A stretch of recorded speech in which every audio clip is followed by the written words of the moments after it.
दोस्तों आज हम एक ऐसे मूवी को एक्सप्लेन करेंगे जहां हवस की भूखी नन्स एक लड़के के औजार की कैसे वाट लगा देती है। दरअसल दोस्तों इस मूवी में एक चर्च होता है जहां जवान खूबसूरत लड़कियां रहती है और इन लड़कियों या औरतों को दूर दूर तक मर्दों के चेहरे तक नसीब नहीं होते, लेकिन जब इनके हाथ जवान यंग चौमिन सेक्सी लड़का हाथ लगता है फिर ये नन्स मिलकर कैसे उस लड़के से अपनी मरम्मत कराती है, यही हम इस वीडियो में जानेंगे। तो बिना देरी की एक्सप्लेनेशन की शुरुआत करते हैं। दोस्तों स्वागत है आपका आपके अपने चैनल शेखर द एक्सप्लेनर में। दोस्तों मूवी की शुरुआत सिस्टर फर्नांडा से होती है जो एक गधे को लेकर एक कॉन्वेंट में जा रही होती है। तभी उसे सिस्टर जेनेवेरा मिलती है जो उससे पूछती है कि तुम कल रात को कहाँ गई थी, जिस पर सिस्टर फर्नांडा उसे बताती है कि वो इस गधे को पकड़ने इसके पीछे गई थी, जिस पर सिस्टर जेनेवेरा कहती है कि ये हर रोज कैसे भाग जाता है, मैं तो रात को सभी गेट ठीक से बंद कर देती हूँ। तभी उस चर्च का माली लुल्को वहाँ से गुजर रहा होता है। दोस्तों मर्द के नाम पर यही एक बुढ़ाऊ इन नन्स के बीच मौजूद था जिसे ये नन्स बिल्कुल भी पसंद नहीं करती थी। बुढ़ाऊ उन दोनों सिस्टर को गुड मॉर्निंग बोलता है, जिस पर दोनों सिस्टर बुरी तरह बौखला जाती है और इस बुड्ढे की माँ बहन एक करने में लग जाती है। माली पतली गली देख तुरंत वहाँ से फूट लेता है। अब दोस्तों चर्च में दोपहर की प्रार्थना होती है जहाँ मिस्टर मारिया जो कि यहाँ की सुप्रीम मतलब की सीनियर नन है और फिर फादर तमाशो को दिखाया जाता है। ये दोनों इस चर्च के सीनियर है। अगले सीन में हमें सिस्टर अलेक्जेंड्रा दिखाई जाती है जो कि अपने बिस्तर पर बैठ कुछ सोच रही थी। दरअसल दोस्तों वो चर्च की इस नीरस जिंदगी से तंग आ गई थी और उसे बाहर जाकर मौज मस्ती करनी थी। अगले दिन अलेक्जेंड्रा का बाप उसे मिलने आता है। वो अपनी बिटिया से कहता है कि मुझे तुम्हारी शादी के लिए कोई लड़का नहीं मिल रहा और जो कुछ भी मिल रहा है वो काफी दहेज की डिमांड कर रहे हैं। यह सुनकर अलेक्जेंड्रा अपने बाप से कहती है कि अगर आप चर्च को डोनेशन देना बंद कर दे तो आप मेरे दहेज के लिए पैसे इकट्ठा कर सकते हैं। लेकिन अलेक्जेंड्रा का ईमानदार बाप इस काम के लिए बिल्कुल राजी नहीं होता। अगले दिन तीनों सिस्टर कपड़े लेकर जा रही होती है। रास्ते में उन्हें फिर वही माली लुल्को मिल जाता है जो उन्हें देखकर मुस्कुरा रहा होता है। ये देखकर उन तीनों सिस्टर का पारा गर्म हो जाता है, जिसके बाद वो लुल्को को तबीयत से धोती है। अगले सीन में फादर तमाशो को दिखाया जाता है जो सिस्टर अलेक्जेंड्रा के बुने कपड़ों को बाजार में बेचने ले जाता है। तभी उसे रास्ते में माली लुल्को मिलता है जो फादर से इस काम को छोड़कर जाने की सिफारिश कर रहा था क्योंकि उन तीनों सिस्टर ने इसका यहाँ जीना हराम कर दिया था और इस बार तो उन्होंने इसकी तरीके से धुलाई की थी। फादर लुल्को को समझाने की कोशिश करते हैं और उन सिस्टर की ओर से माफी भी मांगते हैं, लेकिन लुल्को उनकी एक नहीं सुनता और वहाँ से फूट लेता है। अगले सीन में हमें दड़ियल राजा लॉर्ड ब्रूनो को दिखाया जाता है जो अपनी बीवी फ्रांसिस्का के साथ डिनर कर रहा था। ब्रूनो अपने बीवी को युद्ध के तौर तरीके और रणनीति के बारे में बता रहा था, लेकिन फ्रांसिस्का तो उसके पास खड़े एक नौकर को भाव दे रही थी। नौकर भी कोई कम नहीं था, ये भी दबा के लाइन मारता है। अब रात में मुंह काला करने के बाद दोनों साथ बैठकर बातें कर रहे होते हैं जहाँ फ्रांसिस्का उसे बताती है कि मेरा पति एक नंबर का हिजड़ा है और पलंग तोड़ना तो दूर उसे पलंग हिलाना भी नहीं आता। और वो आगे कहती है कि तुम्हारा औजार लाजवाब है। जिसके बाद मसी तो फिर एक बार अपनी बंदूक लोड करता है और फ्रांसिस्को पर चढ़ जाता है। उतने में ही वहाँ लॉर्ड ब्रूनो आ जाता है। वहाँ का नजारा देख ब्रूनो की आंखें फटी की फटी रह जाती है। ब्रूनो को देख मसी तो भी वहाँ से 9-2-11 हो जाता है, जिससे ब्रूनो को उसका चेहरा नजर नहीं आता, लेकिन वो उसकी सैनिक वाली ड्रेस देख लेता है। अब ब्रूनो सीधा सैनिकों के सोने वाले रूम में पहुंच जाता है जहाँ मसी तो सोने का नाटक कर रहा था। ब्रूनो काफी चालाक था, वो सभी के दिल की धड़कनें चेक करता है। अब मसीतो की बारी आती है और ब्रूनो को पता चल जाता है कि रानी की खुदाई करने वाला सैनिक यही है।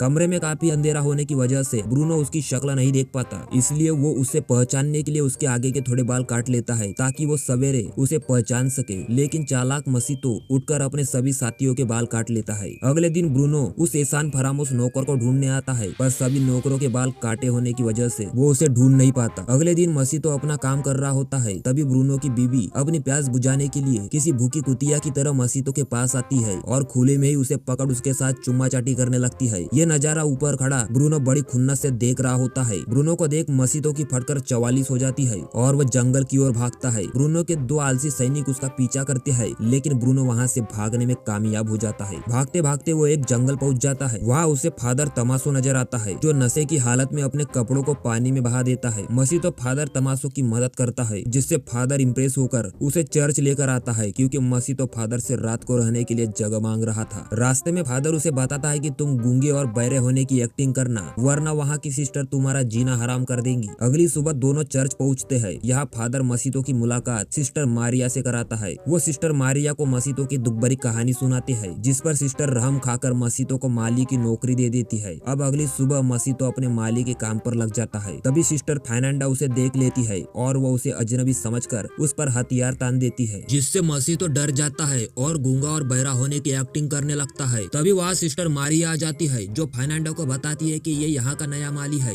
और ये गूंगा और बहरा है। उसी रात फर्नांडा की एक दोस्त उसे मिलने आती है। फर्नांडा एक शराब की बोतल लेकर उसे अलेक्जेंड्रा के रूम में लेकर जाती है। यहाँ ये तीनों मिलकर जमकर शराब पीती है। थोड़ी देर बाद सिस्टर जेनेवेरा भी उनकी महफिल में शामिल हो जाती है। अब चारों मिलकर खूब शराब पीती है और टल्ली हो जाती है। फिर ये सभी मिलकर एडल्ट बातें करने लगती है। यहाँ मार्ता उन्हें बताती है कि एक मर्द के साथ हम बिस्तर होने में बड़ा मजा आता है। वो यहाँ उन्हें मर्द के साथ मिलने वाले चरम सुख के बारे में डिटेल में बताती है। मार्ता की मोटिवेशन स्पीच सुनकर इन सब में कुछ कर गुजरने की चाह जागती है। मेरे कहने का मतलब आप समझ गए होंगे। सिस्टर फर्नांडा और जेनेवेरा तो कुछ ज्यादा ही मोटिवेट हो जाती है और एक दूसरे के साथ पलंग तोड़ने में लग जाती है। अब अगली सुबह मसी तो एक खड्डा खोद रहा था, तभी वहाँ सिस्टर अलेक्जेंड्रा पहुँच जाती है। वो उसे अपनी ओर आकर्षित करती है और अपने माली का बैकग्राउंड तो दोस्तों आपको अच्छी तरह से पता है। मसी तो इस मौके का पूरा फायदा उठाता है और मौका देख चौका मार देता है। तभी चर्च की घंटी बज जाती है और उसे खुदाई बीच में छोड़ वहाँ से जाना पड़ता है। इधर सिस्टर जेनेवेरा और फर्नांडा कपड़े धो रही थी। वो पिछली रात के बारे में बात कर रही होती है। तभी वहाँ सिस्टर अलेक्जेंड्रा पहुँच जाती है। आज अलेक्जेंड्रा के होठों पर एक अलग ही मुस्कान थी। तभी फर्नांडा की नजर उसके कपड़ों पर पड़ती है। वो अलेक्जेंड्रा से पूछती है कि तुम्हारे कपड़े खराब कैसे हुए, जिस पर अलेक्जेंड्रा उसे बताती है कि उसने माली को खड्डा खोदने में मदद की। अलेक्जेंड्रा के मुंह की चमक देख उसे उस पर शक होने लगता है कि कहीं इसने माली से अपना खड्डा तो नहीं खुदवा लिया। अब फर्नांडा भी अपना खड्डा खुदवाना चाहती थी, जिसके बाद वो फौरन अपनी दोस्त मार्ता के पास जाती है और उसे अपनी प्यास के बारे में बताती है। जिसके बाद मार्ता उसे जंगल में लेकर जाती है। वहाँ दोनों एक खास तरह की दवाई तैयार करते हैं, जिसकी मदद से किसी भी मर्द को अपनी ओर आकर्षित किया जा सकता था। अब मार्ता इस दवाई की कुछ बूंदे फर्नांडा की आंखों में डालती है और साथ ही उसे ये भी बताती है कि इसे मुंह से दूर रखना, वरना इससे बहुत ही खतरनाक नशा होता है। सिस्टर जेनेवेरा दूर से ये सब देख रही थी। ये सब चीज करने के बाद वो मसीतो के झोपड़ी में जाती है। माली मसीतो अंदर अपना काम कर रहा था। उन दोनों औरतों को देख मसीतो की फट जाती है। जिसके बाद फर्नांडा एक चाकू उसकी गर्दन पर रखती है और कार्यक्रम की शुरुआत करती है। पहले तो वह मसीतो के औजार को खुदाई के लिए रेडी करती है, जिसके बाद मसीतो का इंजन शुरू हो जाता है और यहाँ हमें जबरदस्त खुदाई नजर आती है। काम पूरा होते ही वो दोनों वहाँ से निकल जाती है। निकलते टाइम सिस्टर जेनेवेरा मिलती है। वो उन्हें पूछती है कि तुम दोनों यहाँ क्या कर रही थी, लेकिन वो दोनों उसकी बातों का कोई जवाब नहीं देती और वहाँ से निकल जाती है। फर्नांडा के इस बर्ताव से जेनेवेरा काफी दुखी होती है। अगली सुबह एक बिशप इस चर्च की जांच करने और वहाँ का हिसाब देखने यहाँ आता है। ये बिशप सिस्टर मारिया और फादर तमासो से सीनियर होता है। इधर मौका मिलते ही मसीतो अलेक्जेंड्रा के रूम में आ जाता है और बीच में रुकी खुदाई को दोबारा चालू करता है। तभी उस रूम में एक बूढ़ी नन आ जाती है। उस बुढ़िया को देख मसीतो के मुंह से आवाज निकल जाती है। ये देख अलेक्जेंड्रा भी चौंक जाती है। वो तुरंत उठकर अपनी सीट पर बैठ जाती है। दोनों की किस्मत अच्छी थी कि ये नन बहरी थी, जो जाकर चुपचाप अपनी सीट पर बैठ गई, वरना आज इनकी पिक्चर बननी फाइनल थी। तभी वहाँ पीसप और मारिया आ जाती है। मसी तो यहाँ बाल बाल बच जाता है। वो मारिया और पीसप के जाने तक बेड के नीचे ही छुपा रहता है। उनके जाते ही मसी तो जहाँ से आया था वापस वही से भाग जाता है। इधर हम सिस्टर जेनेवेरा को देखते हैं, जिसने उस खास तरह की मर्दों को आकर्षित करने वाली दवाई को बना लिया था, लेकिन वो उसे आंखों में लगाने की जगह खा लेती है, जिससे उसे तुरंत नशा चढ़ जाता है। जिसके बाद वो अपने हाथों पर एक कट लगाती है और उस खून को अपने गालों पर मल देती है, ताकि वो फर्नांडा की तरह खूबसूरत दिख सके। अब अलेक्जेंड्रा मसीतो के रूम में जाती है और उससे पूछती है कि तुमने मुझसे झूठ क्यों बोला